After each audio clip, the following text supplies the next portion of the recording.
Scream, released in 1996, is a very smart satire of horror movies. Scary Movie, released in 2000, is a very dumb parody of Scream. And I Know What You Did Last Summer and The Blair Witch Project, the Scary Movie franchise is a wood chipper of chuckles into which many a horror movie has been tossed into. So with the franchise back for its 6th installment, let's take a look back at the heroic journey of Cindy Campbell and her friends. Even though the Scary Movies spoof many horror films that were popular at the time they were made, each movie roots themselves in one or two in particular. And the first Scary Movie, of course, owes the most to Scream. And you can't start a Scream movie without a young actress that's a little bit more famous than the rest of the cast being stalked and killed by a ghost-faced killer.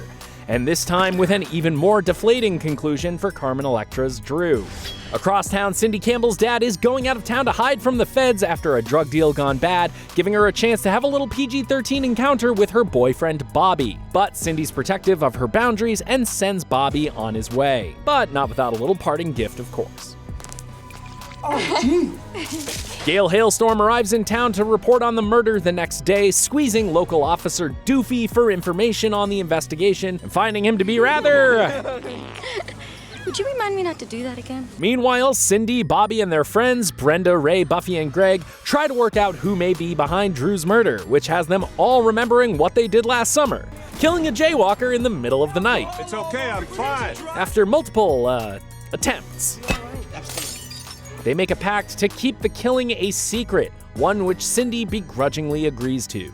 But that secret is back to haunt and hunt Cindy and her friends. First on the chopping block is Greg, who's attacked, with very unfortunate timing, in the middle of the talent portion of Buffy's beauty pageant. Cindy's very nearly next to go, but it's clear she's just a little more adept at getting ahead of Ghostface than her friends. Where am I? You're behind the couch. A chase up the widest and tallest staircase ever built into a residential home ensues, resulting in the likely crushing death of Cindy's grandma. That buys Cindy just enough time to get a message to police, and they show up to save the day. Bobby arrives as well, putting himself at the top of the suspect list when he drops a cell phone and knife in front of Cindy. Ghostface is living large, though, taking enough time out of his busy schedule to do a parody of a commercial that no one has seen since the Clinton administration. What's up? What's up? Do that bit to your dad, he will laugh. Next to bite it is Buffy, who's so distracted cataloging the tropes of a slasher death scene that she falls victim to the tropes of a slasher death scene. I guess this is the big climax. Hope you don't mind if I fake it. We jump ahead to Scream 2 for a tribute to the sequel's opening scene, as Ghostface lets an entire theater full of moviegoers do his dirty work for him. R.I.P. Brenda, at least for, the next 30 seconds. Cindy decides there's safety in numbers and throws a party at her place, stealing away upstairs for a romantic encounter with Bobby. Very romantic. They're able to take the time to themselves because Ghostface is getting lit as shit with Shorty and his friends in the basement. You can tell they're high as hell for two reasons. Ghostface throws his knife around and kills all of Shorty's friends, and Shorty claims that this is the best rap he's ever heard. I spill blood on the walls and play tennis with your balls. If the phone rings, don't answer that call. Gonna slit your throat, you like a goat, peel your foreskin off and make a winter coat. Peace. After Cindy and Bobby's upstairs bump sends the partygoers fleeing in terror, Ghostface attacks Bobby and chases Cindy downstairs. Shorty runs up to meet them, only for Bobby to reveal himself to be the killer. Well, one of the killers. Ray's in on it too, each driven mad by their very confused and confusing sexual misgivings. I'm gay. And in case you haven't noticed, so is Ray. What? I ain't gay. What are you talking about? You took her to that club. So they play good music. They reveal, though, that they're walking in the footsteps of another killer to hide their tracks. And the real fake Ghostface shows up to claim the crown. Scary Movie released just a year after The Matrix, which meant that it was morally obligated to do some Matrix parody crap before Ghostface escapes, the cops show up, and take Cindy away for questioning. That's when the sheriff reveals that the kids actually did kill the fisherman they hit that night last summer, leaving only one possible Ghostface suspect, Doofy, whose motive was giving the movie an excuse to parody the usual suspects on the way out the door. Doofy and Gale ride off into the sunset. That's it. Movie over. Next! Though Scary Movie 2's opening scene is largely a send-up of The Exorcist, it establishes the haunting-flavored Hell House as the sequel's main location. Baby Natasha Lyonne is possessed by an evil spirit and does, battle with a pair of exorcists, and they exorcise the spirit with a quick headshot. A year later, we catch up with Cindy, Brenda, Shorty, and Ray at college. How are Brenda, Shorty, and Ray still alive? It does not matter, but they've made some new friends, Buddy, Alex, and Theo. Professor Oldman and his teaching assistant Dwight deduce that Cindy and her friends have a strong psychic connection to the afterlife because of all the death that they've been around, and they conspire to use them in a paranormal experiment to awaken the spirits that slumber at Hell House. After an appetizing meal prepared by Hanson the caretaker, we get another spoof of a commercial no one's seen in over 20 years, and Cindy and Buddy discover that not only did Hugh Kane murder his wife Carolyn, but that she looked just like Cindy. Well, actually, her hair doesn't have as many split ends as yours. And her skin isn't as oily as yours either. The spirit of Hugh Kane goes banging through the house in the night and possesses a cat to box Cindy. I'll say it once more. Possesses a cat to box Cindy. The Kane's vengeful spirits continue to plague the students, nearly smoking Shorty before his friends jump the line to take him to safety. They regroup the next morning and decide they'll have to escape by getting the key to the manor gate back from Professor Oldman and Dwight. Somehow, hours pass, the spirits awaken and begin to attack again, starting with Professor Oldman. Dwight hands out ghost phasers and thermo goggles to combat the spirits, but everyone seems pretty much on the same page that these spirits seem most intent on getting to Cindy. So like the good friends they are, they all take turns throwing her to the spooky skeleton stalking her through the basement, even though friendship does win the day for Cindy and Brenda. He's crazy now. Hijinks galore as the survivors split up and hunt the spirits. Hijinks like this, and this, and this. Shorty's being ratatouille'd by Beetlejuice, which will not make a lick of sense to you if you were born after, 1990. We're just legging it out to 80 minutes, and you can tell we're getting into the end game because it's time to spoof another big fight scene. This time from Charlie's Angels, and hey, let's sprinkle a little Twister in there too. Why not? They manage to lure Kane out onto a handy-dandy ghost trap and send his ass packing back to the Phantom Zone. Move Over, Scream, another movie with an iconic scary phone call, serves as one of Scary Movie 3's two main inspirations, as Pam Anderson and Jenny McCarthy both fall victim to the curse of a very The Ring-like tape they'd each watched 7 days prior. Cindy Campbell has started a career as a reporter, and she's determined to get to the bottom of some science stuff happening over at Tom Logan's farm.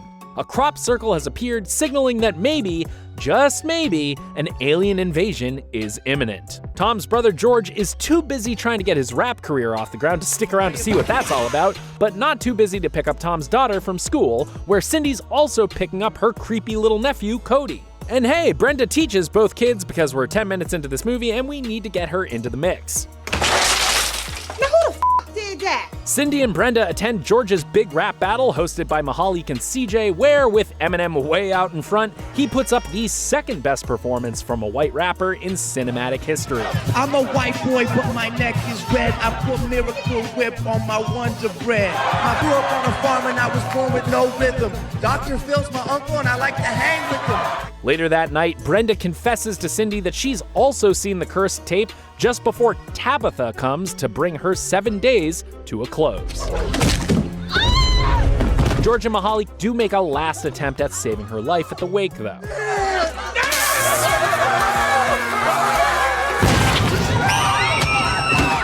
Cindy watches the tape for herself, and it's exactly the same as it is in The Ring. Shot for shot. This is what happens in The Ring. Cindy meets CJ's aunt Shaniqua, who reveals that the cursed tape is connected to the crop circles with some Oracle-like insight because yes, Matrix parodies are still fully in vogue at this point in 2003. The answers to these dueling mysteries seem to be tied to a lighthouse on the tape. The clock is really ticking now that Cody has seen the tape for himself, and aliens are making their way into the Logan's house. But it's okay, the White House is on the case! Get me the president. You are the president. Good. Cindy arrives at the lighthouse to find that Matrix parodies will never cease, with the all-knowing architect revealing that his adopted daughter Tabitha wound up being evil and imprinted that evil onto a videotape before the architect's wife killed her for her heinous acts. The architect theorizes that Tabitha's evil is drawing the aliens to Earth to exact her revenge on a global scale. All paths, including President Baxter's, converge at the Logan farm, where the aliens make contact and reveal that they're not there to do Tabitha's bidding, they're there because they also watched the cursed tape, which was somehow being broadcast into space. Our satellite picked up what we thought was Pootie Tang. It's then that Cindy discovers that the Logan farm is where Tabitha was killed years prior, discovering the well from the tape beneath the floorboards in the basement. Tabitha rejects Cindy and George's offer to find peace with their loving and very safe family before she's dropped back to the bottom of the well by a killer airplane reference. I just want to tell you both good luck. We're all counting on you. Scary Movie 4 begins with Shaq and Dr. Phil awakening in a bathroom to find themselves being sawed. You have 120 seconds to reach the antidote, or you die. Jigsaw forces Shaq to face the most terrifying test possible to save his own life, making a free throw. We'll see whether these two had the fortitude to survive Jigsaw's game a little later on. We just finished spoofing an American remake of a J-horror movie and an alien movie. What's it gonna be this time? The Grudge and War of the Worlds. So an American remake of a J-horror movie and an alien movie. This is just really shaping up. Cindy Campbell tried a switch from reporter to boxer sometime after Scary Movie 3, but tragically, George sacrificed himself in the ring to prevent Cindy from million-dollar babying herself, causing a chain reaction of million-dollar babying throughout the arena. Cindy arrives to visit with his brother, Tom Logan, who's at the end of his rope after being haunted by both George's death and a creepy ghost boy, and he tosses himself to the rock-hard pavement. Sorry, I got that backwards. He tosses himself to the pavement rock hard. Elsewhere, crane operator Tom Ryan meets up with his old pals and our old pals, CJ and Mahalik. We replaced Tom Logan and George with a guy who looks like George named Tom Ryan. And we're just all gonna agree to be cool about that, all right? I got so much other shit today, I can't spend all this time explaining the intricacies of every part of Scary Movie. Tom lives next to the Norris house, where Cindy's beginning yet another career change with a job as caregiver to Mrs. Norris.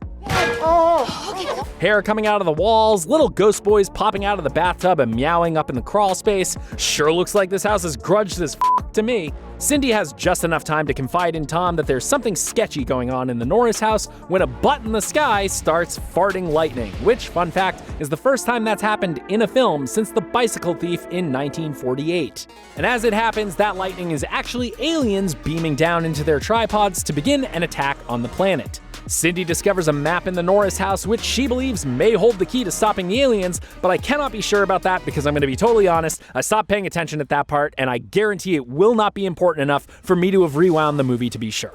While following the map, Cindy comes across a crashed airplane and a reporter looking for clues in the wreckage.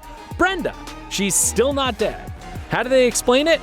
With, honestly, the most hilariously hand-wavy line of dialogue ever. I thought you were dead. Oh, I thought you were dead too. The map Cindy found leads her and Brenda to the village from the village, because it's been a minute since we've dogged on M. Night Shyamalan. Elder Hale convenes a meeting to decide what to do about Cindy and Brenda, reluctantly allowing them to stay as the aliens continue their attack.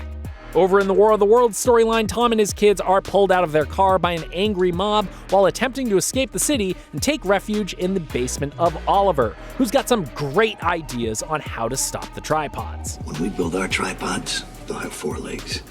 Elder Hale reveals just before he dies that the ghost boy was his stepson, and one of the many victims of Cindy's $1 Million Baby massacre. Cindy, Tom, and Brenda are trapped in the belly of a tripod, which winds up being the bathroom from the opening scene. Yes, Jigsaw is an alien, and he wants to play another game. A series of lightly Saw-themed visual gags ensue. Let's just let some of these continue to ensue. They're ensuing. Okay, Jigsaw was the ghost boy's real father. Guess that's how those two storylines are going to be bolted together. They don't finish in time, but it literally doesn't matter because Jigsaw decides to forgive Cindy and call off the invasion. Must have run out of visual effects budget for those tripod shots. Movie's completely over at this point, but it had only been about a year since the Tom Cruise Oprah incident, and we're only a hair over 80 minutes at this point, so let's do a little of that. And that's enough. All right, what are we working with, Scary Movie 5? Charlie Sheen and Lindsay Lohan are making a Scary Movie version of a sex tape when some paranormal activity happens, resulting in Charlie's tragic death and the disappearance of his 3 kids, who Jamarcus and DeAndre stumble upon shortly thereafter in a cabin in the woods, like Cabin in the Woods. They claim to have been cared for by some sort of spooky mama named Mama, like in Mama. The children are adopted by Charlie's fictional brother Dan and his wife Jody, who really does not want to be a mother. Little mother. So Tom and George Logan both died in Scary Movie 4. Charlie Sheen comes back, but as himself, and Simon Rex comes back, but as a different character. Be cool about it! Well, everything checks out. In order to adopt the kids, Dan and Jody do have to agree to the perfectly reasonable caveat of having to move into a huge house wired for 24/7 recording, because that is the amount of legwork that Scary Movie 5 is willing to do to justify doing Paranormal Activity style camera work. Dan and Jody are each also facing a lot of pressure at their jobs. Dan's working to perfect a compound that'll make apes like Caesar super intelligent, and Jody's an artist looking for an outlet to express herself, whether that be playing bass poorly or being the lead of Swan Lake poorly. After continuing Paranormal Activity, Jody decides to call the psychic Blaine to make contact with the insidious Mama. She quickly takes him out of the frame and out of the movie. What else? Vacuum pool party, where we get our second Scary Movie character a vacuum. We're halfway through this one, y'all. Come on, you've made it this far. Let's get through to the end. All the super apes escape captivity and wreak havoc across town. Jody hires a Leo lookalike to inception into one of the girls' dreams for answers about Mama, where we find out she got evil deaded by an evil book.